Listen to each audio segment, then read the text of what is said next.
Hello everyone, I am back with another spooky video. Yes, in today's video we're going to be watching a video about the history of Halloween Horror Nights at Universal Studios. Yes, so this will be a long video, and plus you might want to get prepared for this because this will be a long video. Or I think, yeah, because it's pretty much gonna tell the whole history about Halloween Horror Nights, how it was created at Universal Studios. Yeah. So, well, before I start the video, I wanna talk to you about something about Halloween Horror Nights before I get into the video. Alright, so right there in the middle, right there in the middle is Jack the Clown. Right over there is Chance the Clown. They were actually the icons of Halloween Horror Nights back in 2007. So they've been doing this for a really long time. Yeah, and plus Jack the Clown had had a show called, what was it called? Oh yeah, it was called the Carnival of Carnage show, where he like tortures people, not for real, just for pretend. Well, he actually just tortures people, and yeah, and plus, well, excuse me, well, Jack the Clown and Chance the Clown are like partners. They actually work together. Yeah. Okay, so but back in 2015, then Jack the Clown returns, and then he does his Carnival of Carnage show again back in 2015. Yeah, and then of course Chance the Clown was there as also. And then after 2015 was over at Halloween Horror Nights, then in 2016 Jack the Clown was locked away, and then Chance the Clown was taking over Halloween Horror Nights. And so she was the icon now, but not Jack because he wasn't in it. Yeah, then in 2017, Chance the Clown was not at Halloween Horror Nights.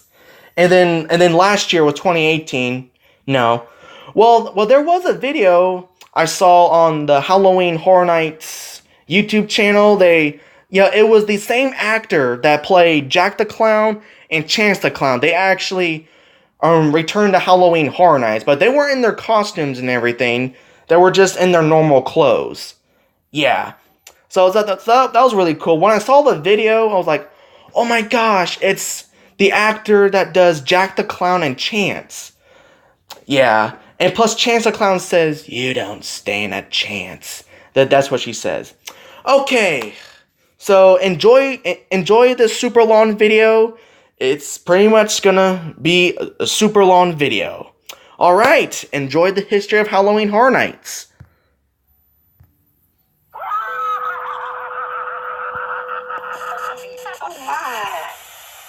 Oh my, child, you seem so afraid.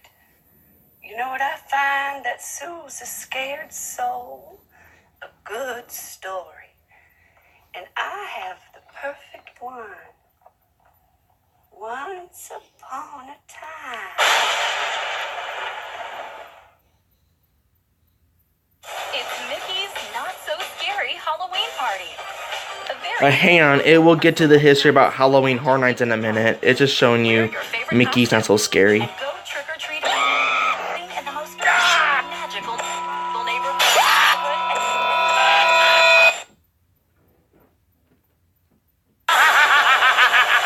Hello and welcome to Theme Park History, the channel for everything to do with theme parks. Old and new, big and small.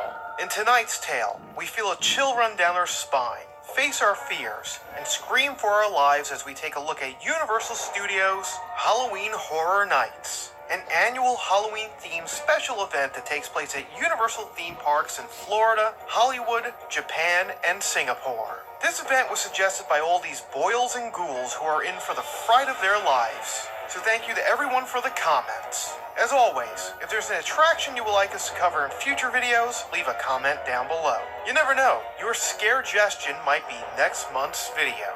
Okay, that's it for the puns, I promise. Since its small beginnings back in the early 1990s, Halloween Horror Nights has been considered by many to be the best annual Halloween event in the world. Known for their production of many classic horror movies, Universal takes the same creativity that went into their films and brings it to life in their theme parks. Behind a creative team working year-round, along with special effects, scare actors, makeup artists, sound stages, and movie-making experts at their disposal, Universal Creative has been able to create unique experiences to terrify guests for almost 30 years. What makes Halloween Horror Nights stand out when compared to other Halloween events are the stories, characters, and settings it has created during its lifetime, making it an event for those who are brave enough to face one they won't be able to forget for a very long time. Our tale begins in 1991 at a place we are very familiar with, Universal Studios, Florida. The theme park, which opened a year earlier, was struggling with attendance due to its three major attractions, Confrontation, Earthquake, and Jaws, constantly breaking down due to massive technical problems. While the park would see an uptick in guests in the summer of 1991 thanks to the grand opening of Back to the Future the ride, Universal was still looking for a way to draw guests to the park during the slow fall season. Jay Stein, the chairman and CEO of Universal Parks and Resort at the time, approached Julie Zimmerman, a creative director for the park, with an idea for an event, a Halloween party at Universal Studios, Florida. Zimmerman began working on ideas for the event, which would include a haunted house maze being built in the vacant Jaws queue, along with bringing in local performers and creating a party environment unlike anything guests would experience if they were visiting the park during a regular operating day.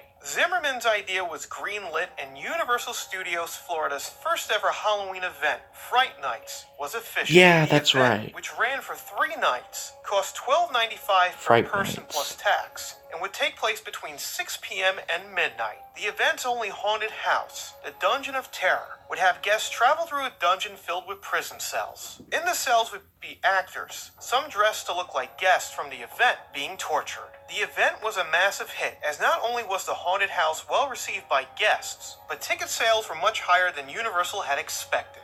With the success of Fright Nights, it was clear to Universal they had something and could tap into a market that their rival, Disney, didn't already capitalize on. The event would return to Universal Studios Florida in 1992, but with a name change, Halloween Horror Nights, due in part to copyright issues. This Halloween, party with your favorite monsters during Halloween Horror Nights at Universal Studios, Florida. And right now, carve out savings of up to $16 of admission with this special coupon you'll find on 2 liters of Pepsi. While the Dungeon of Terror maze would return for the event, a new house would be created, one based off the movie The People Under the Stairs, making its debut in Soundstage 23. The movie, which was written and directed by Wes Craven, was released the year before and was a surprise box office success. Another addition to the event would be Bill and Ted's Excellent Halloween Adventure. Excellent!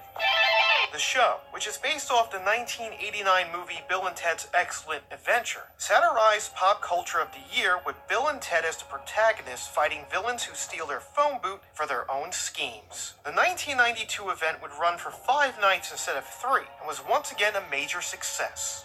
Florida wouldn't be the only park to have a Halloween event that year. Due in part of the success of Florida's Fright Nights, Universal Studios Hollywood would host their own Halloween Horror Nights. But unlike Florida, the Hollywood event wasn't a huge success due to competition from another local and more established Halloween event, Knott's Scary Farm. Universal Studios Hollywood would not host another Halloween Horror Nights until 1997. In 1993, the event would once again return, this time expanding to 7 nights instead of just 5. Due to the reopening of the Jaws attraction, the haunted house maze, the Slaughterhouse, was moved from the Jaws queue in Amity to the Nosserman's facade in the New York area. The People Under the Stairs house would return to Soundstage 23, and a new house, the Psychopath Maze, would take place in the Bates Motel set. To help build on the success of the 1992 event, Universal would spend $10 million on marketing the 1993 event. The event would go on to draw an estimated 100,000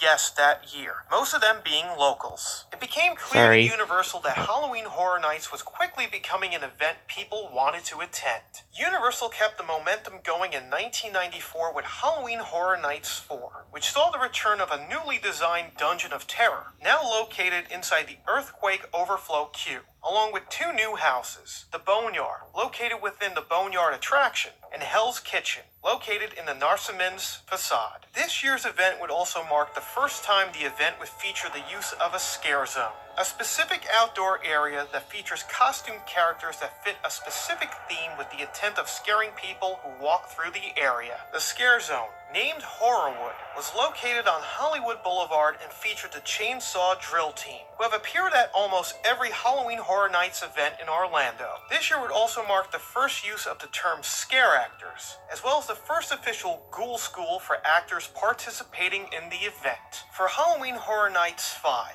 the event expanded to 12 nights and was marketed all across the United States through both television and radio coverage. Universal would also offer gory getaway travel packages by partnering with local hotels. This year would also introduce the idea of the event being themed around a character. For this year, it would be the Crypt Keeper from Tales from the Crypt.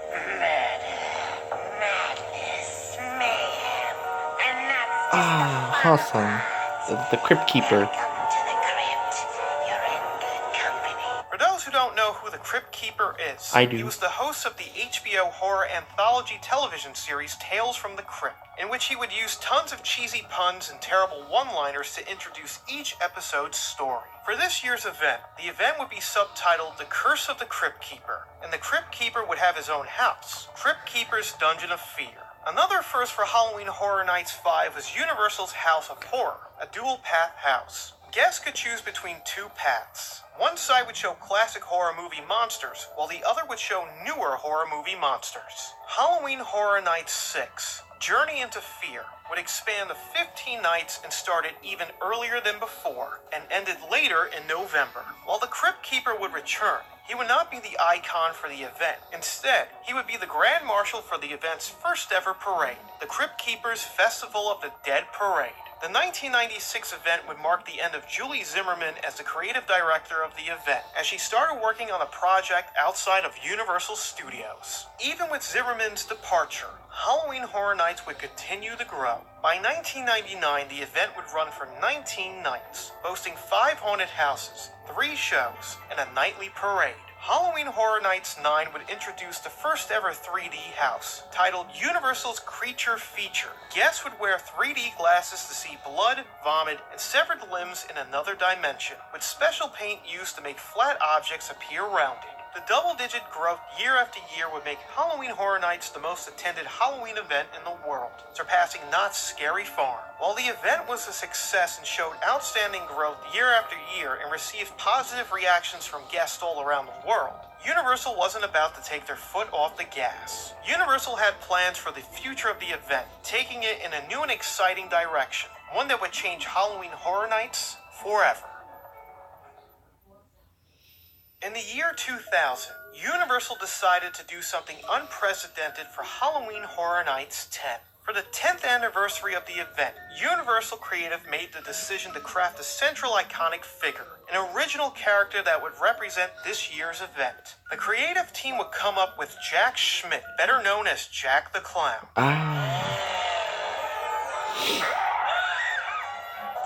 Not afraid of the dark. You don't know Jack.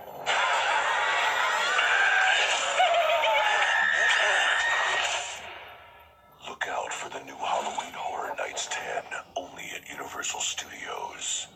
Jack, a former circus clown and serial killer, was given an extensive backstory for the event based around the murder of 13 children. On Halloween night 1920, after confessing to the owner of his traveling circus, Dr. Oddfellow, Jack was himself murdered and his body was hidden within the carnival's House of Horrors exhibit, along with the bodies of the children. After the exhibit was abandoned, it was eventually stumbled upon by a BBC documentary team 60 years later, who met a grisly fate. In 2000, Universal had now acquired the exhibit for this year's Halloween Horror Nights, not knowing the evil waiting to be unleashed. For the first time ever, every haunted house and scare zone would be tied in some way to Jack's story. The event will once again run for 19 nights with 5 haunted houses and an increase in scare zones to 4 instead of just 1. After Jack proved to be a huge hit with guests, Universal decided to expand on his backstory for Halloween Horror Nights 11. by having his younger brother, Eddie,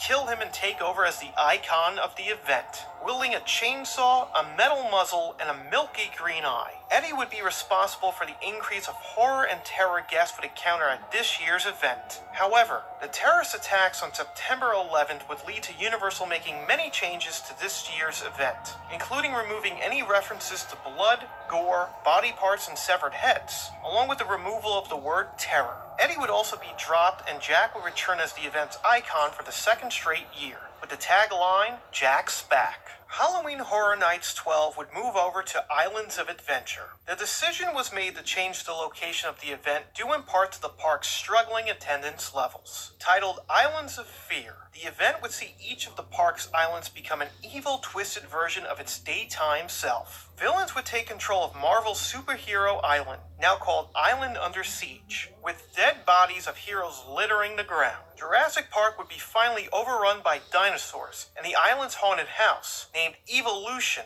would have guests come face to face with dinosaur-human hybrids. The Lost Continent was now named the Island of Evil Souls, presided over by a demon named Nightmare. The event would also introduce a new icon for the 2002 event named the Caretaker.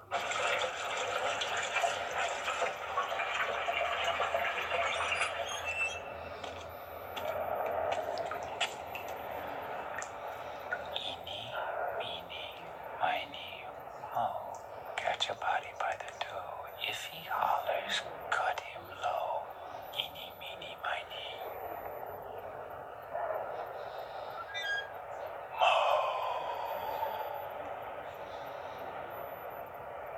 Are you ready to meet the Caretaker?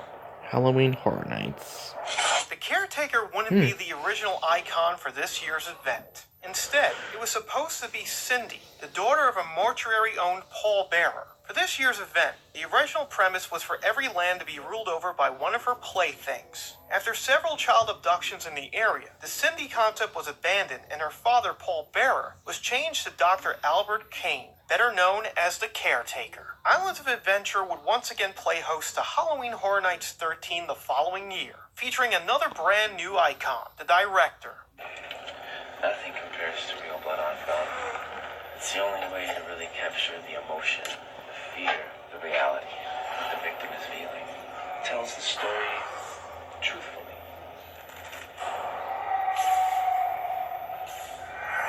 Yes, motivation is the key. My actors only get one take. It's a short take.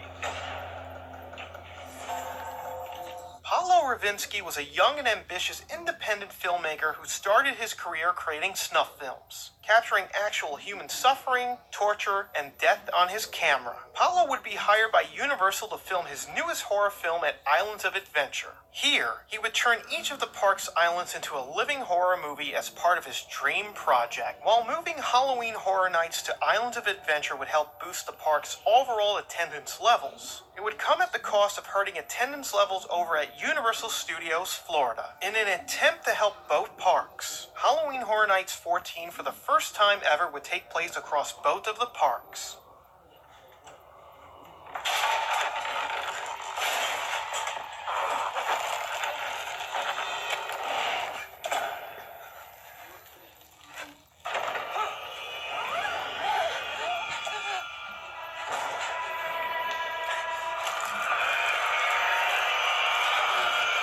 There's no escaping Universal's Halloween Horror Nights, now in 2 parks for twice the fear.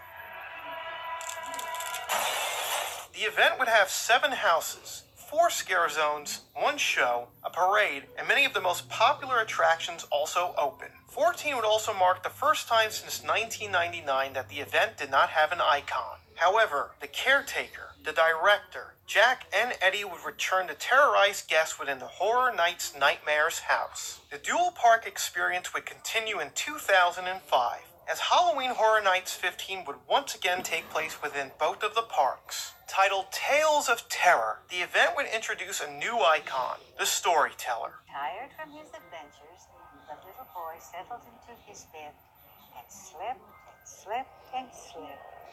Wasn't that a good story? Dear, you look a little bored.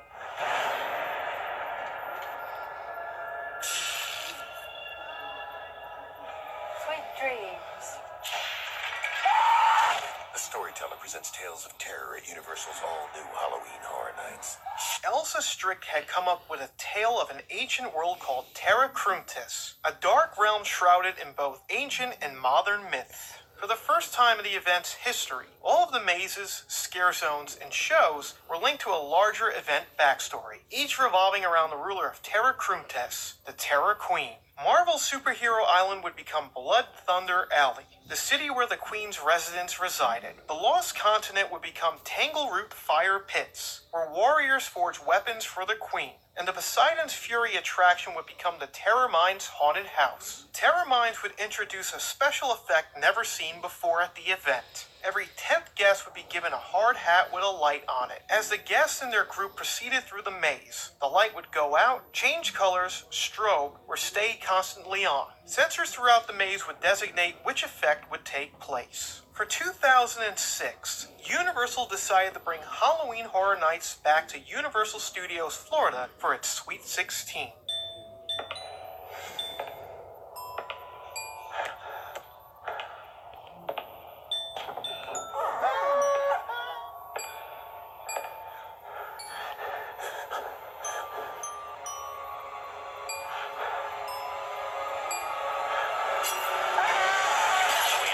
Turn 16. Four of the most horrifying figures return to Universal Studios for a Halloween homecoming you won't want to miss. Advertised as Horror Comes Home, the event would be the first retrospective anniversary event and feature the return of the 4 original icons, each with their own house. Each house at the event would represent a popular house from the past events, updated with new characters, new effects, and a new look with a story that would connect it to the previous houses. The icons would also be featured in their own opening show of the night called The Arrival. The show would have each of the icons be summoned for the event one by one, each performing a signature kill they were famous for. Halloween Horror Nights 16 is considered by many fans to be the best in the event's history, due in part to the return of the icons and classic houses. While Halloween Horror Nights was a massive success at Universal Studios Florida by this point, the same couldn't be said over at Universal Studios Hollywood. Halloween Horror Nights would officially launch at Hollywood in 1997,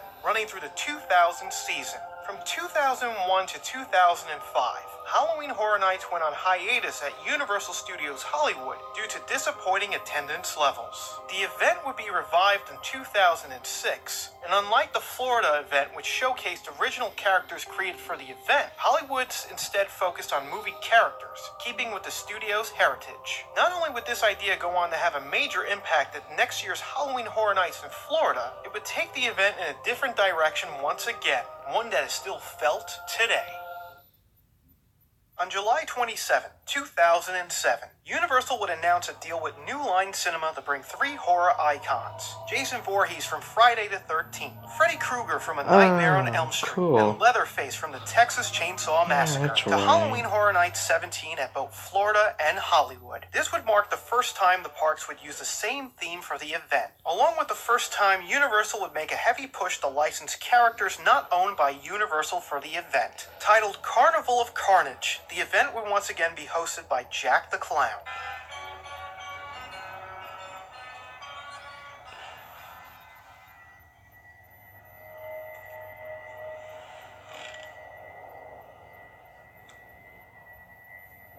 Oh, Jason Voorhees.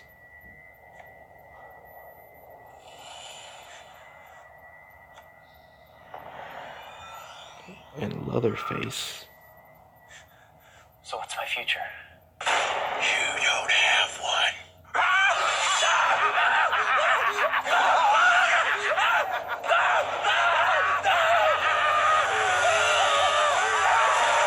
The story for the event would see Jack kill his old boss, Dr. Oddfellow, and take over as the ringmaster of the carnival. Traveling the world, Jack would find a number of acts to add to his new Carnival of Carnage, including Jason, Freddy, and Leatherface. You think you know me?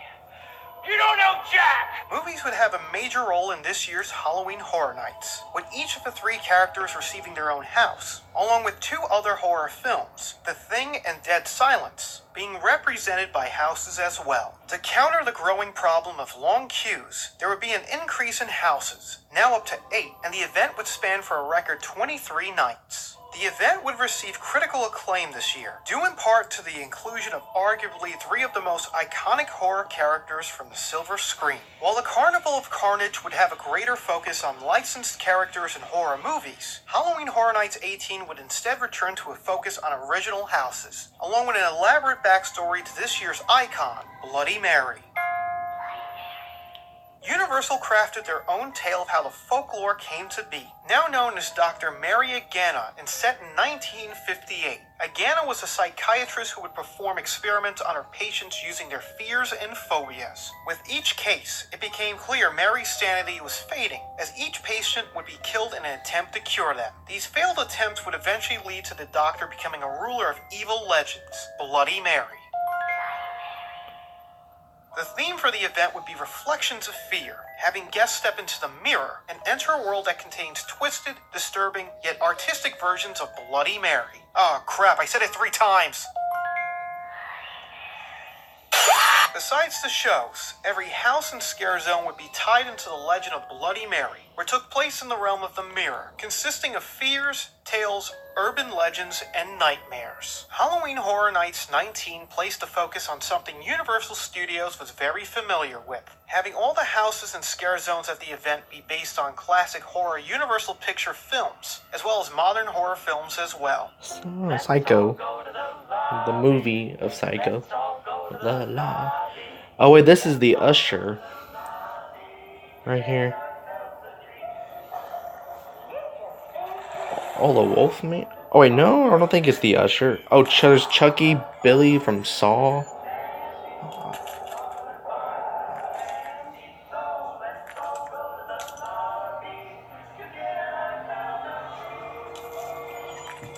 the game begin. The most horrifying movies have come to life. Universal's Halloween Horror Nights, the nation's premier Halloween event. Titled Ripped from the Silver Screen, the icon for the event would be the Usher, who Yeah, worked the at Usher. the Universal Palace Theater. Julian Browning is a mysterious undead usher who haunts and cares for the theater. The Universal Palace itself seems to be an evil entity, as it would attack those who do not show respect and proper etiquette while watching a movie in the theater. Houses this year would be based off of popular horror films like Saw, The Wolfman, Chucky, along with silver screens. A house that incorporated horror films including Phantom of the Opera, My Bloody Valentine 3D, The Thing, Evil Dead, Shaun of the Dead, and The Strangers. Halloween Horror Nights 20 Years of Fear would be both the 20th year of the Florida event and the 2nd anniversary celebration. The event would see the return of classic icons like Jack, the Caretaker, the Director, the Storyteller, the Usher, and revealed an all-new icon, the one that was the mastermind of the last 19 years of Halloween Horror Nights. Fear. Influencing previous events through an old lantern kept in a Universal Studios art and design department, Fear has been slowly using others to prepare the way for his return at the 20th anniversary. The event would also feature the return of a former would-be icon, Cindy, as she would be featured in her own house, the orphanage, Ashes to Ashes. Fans consider the event as one of the best ever created, due to the return of the classic icons, along with their houses, each more detailed than the last with brief mentions, references, or even returning characters from the past. While it would celebrate the past 20 years of Fear would mark a significant change for the event once again, as going forward, Universal was committed to creating new and frightening experiences for Halloween Horror Nights, instead of the ideas and concepts used in the past. This change would be on full display for Halloween Horror Nights 21, which would be overseen by this year's icon, Lady Luck.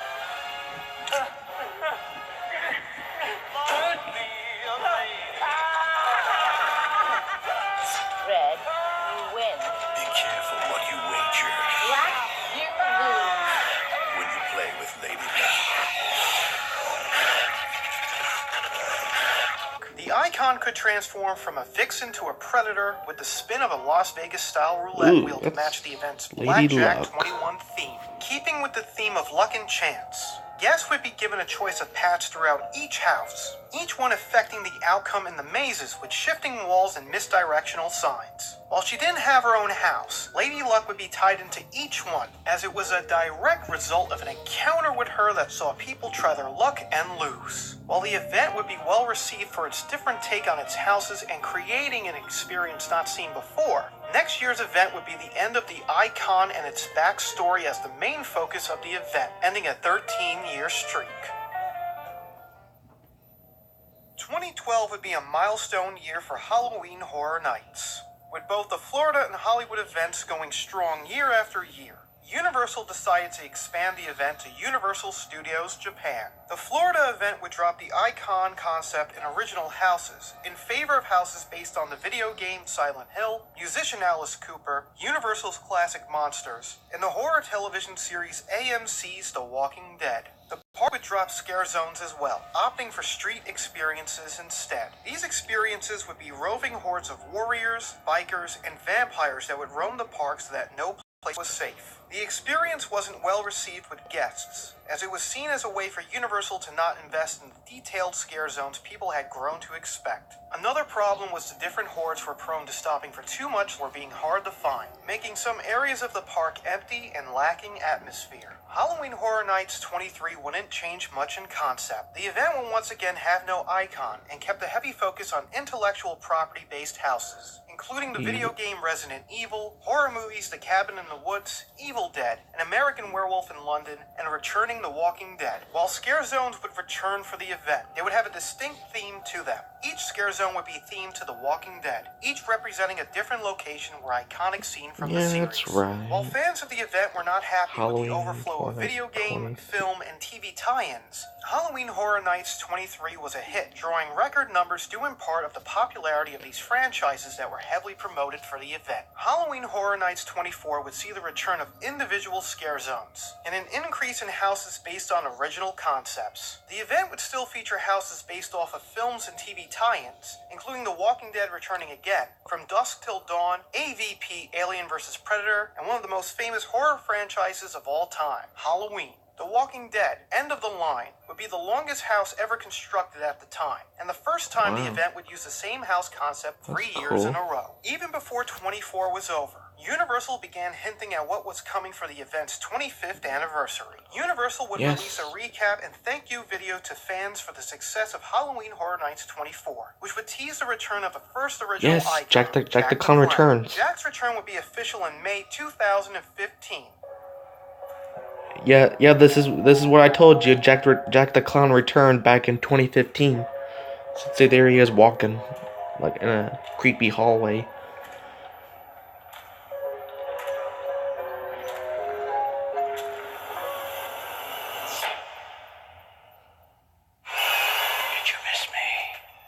The announcement that Halloween Horror Nights 25 would now have a record 9 haunted houses and run for 30 nights, the longest span ever for the event. Jack would host his own show, The Carnage Returns. In his own house, Jack presents 25 years of monsters and mayhem, which would celebrate 25 years of Halloween Horror Nights Orlando and was made up of scenes from 14 classic houses. The event would also feature houses based off films Freddy vs. Jason, Insidious, The Purge, and the TV show The Walking Dead, which was returning for a 4th straight year. The celebration of 25 years of Halloween Horror Nights would be well received with guests, as it was a retrospective of the year's event humble beginnings as Fright Nights into the world's most well-known theme park Halloween event. Halloween Horror Nights 26 would be a direct sequel to last year's event and would feature a new icon, Chance.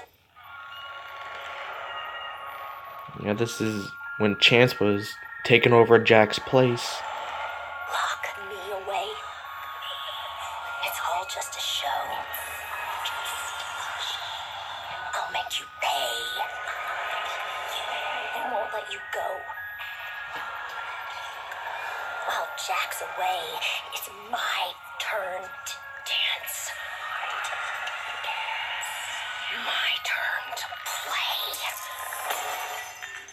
You won't stand a chance. Known as the right-hand woman to Jack the Clown, Chance would help torture people during the live shows Jack's Carnival of Carnage for Halloween Horror Nights 17 and The Carnage Returns for Halloween Horror Nights 25. After last year's show, both got caught and Chance would be put away in an asylum. While she was incarcerated, Chance entered her theater of the mind, which meant whatever gothic nightmares occurred in her mind would soon become a horrific reality. Chance would have her own house, Lunatic's Playground 3D. Yeah, Won't stand a she had her own chance. kind of And the house. event would feature houses based on films Halloween, The Exorcist, The Texas Chainsaw Massacre, and TV shows American Horror Story and The Walking Dead, returning for a 5th straight year. Halloween Horror Nights 27 will once again see the icon concept dropped, and instead return to a focus on intellectual property. With houses based on films The Shining, Saw, and TV shows American Horror Story and Ash vs. the Evil Dead, along with other original concept houses. The event would also be the last year Bill and Ted's excellent Halloween adventure would be performed. The event would be successful once again, with the park reaching max capacity on select nights. Halloween Horror Nights 28 would have a 1980s theme and feature a record 10 haunted houses. Running for a record 36 nights, the event would once again feature a mix of original houses and movie and TV show tie-ins. The main attraction of the event Stranger would be a house Things, based yep. on the Netflix series Stranger Things. After the mysterious and sudden vanishing of a young boy, the people of a small town begin to uncover secrets of a government lab, portals to another world, and sinister monsters. Just like the series, the house was a mega hit with guests, with the house seeing wait times of over 2 hours. Other houses included Trick or Treat, Halloween 4, The Return of Michael Myers, and The Poltergeist. Halloween Horror Nights is one of the most popular and respected annual Halloween events in the world. For almost 30 years, Universal Creative has been able to create an event unlike any other, bringing characters, stories, themes, and atmospheres that have never been seen before and have rarely been matched by other competitors. Halloween Horror Nights has constantly won awards for the best Halloween event throughout its lifetime, and it's easy to see why. It's been willing to try new things each and every year, including creating memorable icons that have become fan favorites, and houses that guests are willing to wait on long lines to experience. Halloween Horror Nights is just as important to Universal Studios Florida as its classic attractions were, helping draw guests and shape it into the park we know today. So that is the theme park history of Halloween Horror Nights. As always, thank you for watching the video and supporting the channel. Don't forget to like this video, subscribe to the channel, and if there's any attraction you want us to cover in Alright, I hope you enjoyed this long video of the history of Halloween Horror Nights. So, I bet you guys survived through the whole history about Halloween Horror Nights. Oh yeah, yeah, I haven't told you that Jack had a brother named Eddie, yeah. And yeah, I've heard in the story that was playing just now, yeah, that he killed Jack, and then he was the icon of Halloween Horror Nights back then. And then boom, Jack the Clown returns. Yeah. So guys, I hope you enjoyed this video, the history of Halloween Horror Nights. All right. Have a great spooky night, and we'll see you in the next spooky video. You won't stand a chance.